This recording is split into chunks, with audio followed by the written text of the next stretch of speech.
तो ये समझ लीजिए कि इस पूरे ब्रह्मांड में सिर्फ यही लोक नहीं है जहां पर हम लोग रह रहे हैं, और सिर्फ हम ही लोग नहीं है। हमारे शास्त्रों के अनुसार 14 लोक हैं और उसमें से एक लोक जो है वो नागलोक है।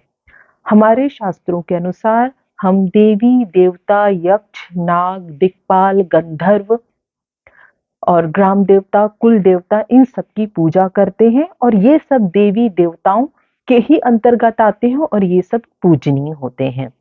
यदि आप महाभारत, विष्णु पुराण, अग्नि पुराण पढ़ेंगे तो उसमें आपको हर अलग अलग जगह अलग अलग नागों के बारे में जानने के लिए मिलेगा।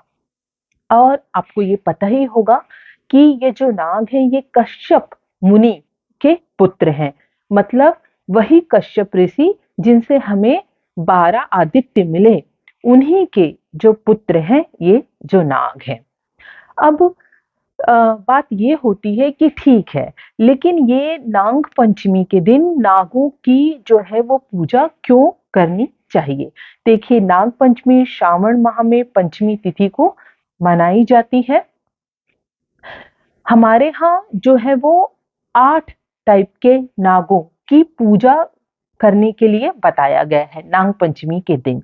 वो नाग है अनंत, वासुकी, पद्म, महापद, तक्षक, कुलिक, करकोटक और शंख। और ये जो नाग हैं, ये सब जो है ये शिवगण हैं। ये शिवगण क्यों है? क्योंकि ये जो नाग हैं, इन्होंने शिव जी की बहुत ज्यादा जो है वो तपस्या की, और उसके बाद शिव जी ने इन जो है इनको अपने गणों में शामिल कर लिया। जब समुद्र मंथन हो रहा था तो जो वासुकी नाग थे उन्होंने ही रस्सी बनकर उसमें मदद की थी, और वो जो है वो शिव के परम भक्त हैं।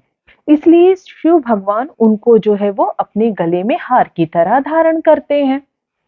और जो शेष नाग है जो कि अनंत नाग का ही रूप है, वो पूरी इस धरती का भार जो है वो संभाले हुए हैं।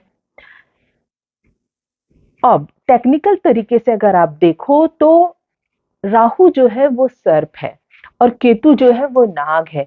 राहु की ही वजह से जो है हमारा जन्म होता है, और केतु जो है वो हमें मोक्ष की तरफ लेकर जाता है। तो यदि हमारे चार्ट में सर्प योग है, काल सर्प योग है, काल अमृत योग है, या राहु की, केतु की जो है वो दशा अंतर्दशा है, या हम उससे प्रभावित हैं, तो हमको नाग पंचमी के दिन के जो 8 प्रकार के नाग बताए गए हैं उनकी जो है वो पूजा करनी चाहिए, उनकी ब्लेसिंग लेना चाहिए।